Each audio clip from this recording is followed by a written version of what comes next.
Sabihin ko lang, mga kababayan ko, yung biro ko sa jet ski, sinabi ko yan, kampanya. Hindi pa ako presidente, hindi ko pa sigurado manalo ako.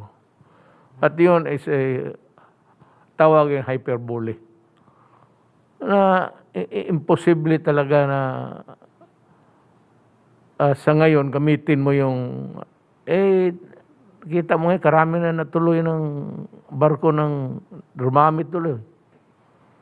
Kaya but we have a stand here and I want to state it here and now again that yung mga barko natin nandyan ngayon sa Pag-asa o saan pa, we will not move an inch backward. Ayaw ko makipag-away nga sa China. Ayaw ko lahat. Inuulit ko, may utang na loob kami. Malaki. Malaking utang na loob. Buhay ang tinulong niya sa amin. Pero yung ano naman ang bayan namin, sana maintindihan ninyo. Kung hindi ninyo maintindihan, magkakaroon talaga kayo ng problema. But please understand us because these things are what's supposed to be done by any president of any self-respecting republic. Itong inhiningi nila, puro papel. Tapos na ICC na nagbigay na ng desisyon, nanalo tayo. Ano pa papel gusto niyo papuntahin ako doon sa... Kailan pa ba naging useful yung United Nations? Kayo lang dyan. Kayo kasi mga puro papel kayo, puro theory. Hindi ninyo alam kung gaano kahirap kung magpasubo ang Pilipinas. Hindi kayo kasanay kung ilan ang namatay sa harap ninyo. Nandiyan kayo sa itaas eh. Kami dito sa baba, ilang beses. I have seen so many deaths in my lifetime that maraming na nakita ko sa harap ko, sa kamay ko, bomba nandiyan lahat. Nandyan kami lahat sa baba noon. Alam namin gaano kahirap kung itong maging stupido ka. Really stupid. Wala akong ayaw kong insultuhin kayo. Anong tawag mo dyan? Ayun, meron ng... Wala na saan ako magpunta. To what ba? The United Nations? Please, spare me maging comedy lang ako dyan. So, ngayon, to continue would be the task of Secretary Roque. Pasa ko na tapos na tayo sa pandemya. This is the second part. And just give us a brief, maybe because, nga pala, we have respectfully invited Senator Enrile to come here kasi hindi man ako pwedeng makalabas na mag-usap, pakinggan natin siya. Huwag na tayo, hindi na ako magsalita. Makikinig lang ako sa kanya kasi siya yung, he was there right at the beginning. So sa kanya ako makinig kasi sa kanya ako believe sa utak at pag-intindi nitong problema, itong ating West Philippine Sea. I give you Harry Roque. Okay po. Maraming salamat, Mayor, at maraming magandang gabi kay Senator Bongo at sa ating mga kasama. Well, medyo mahaba po presentation ko pero paikliin ko na lang po. No? At ang aking mensahe ngayon, mabuti na lang po nandito si Senator Bongo. Dahil po dun sa Arbitral Award, meron po talagang importanteng dapat magawa ang bayan. At ito po yung pag-aralan kung anong sinabi ng Hague Tribunal pagdating sa lokal na batas na mayroon tayo na nagsasabi kung anong ating teritoryo. Kakaiba po tayo dahil ang ating national territory po ay bakit ayaw? Ay nasa ating saligang batas po, no? At dalawa po ang ating definition ng ating national territory at una po sa 1935 Constitution.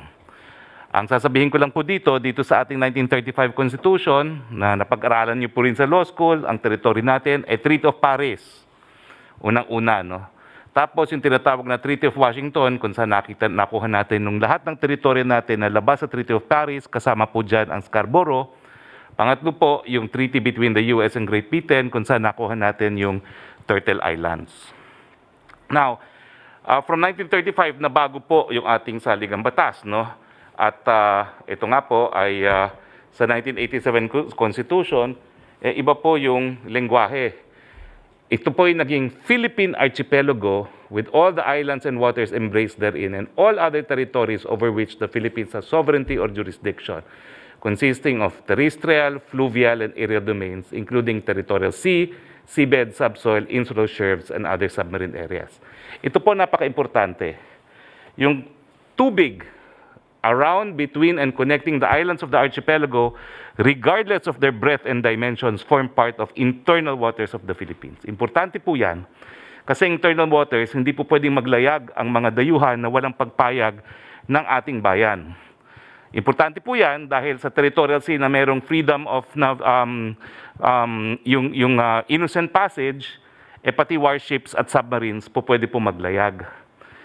Siyempre po, tignan nyo naman yung ating archipelago, yung Tanyon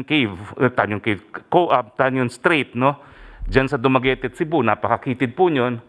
Kung merong freedom of, kung merong innocent passage po doon, pati submarines, pati warships po pwede, banta naman po yan sa ating security.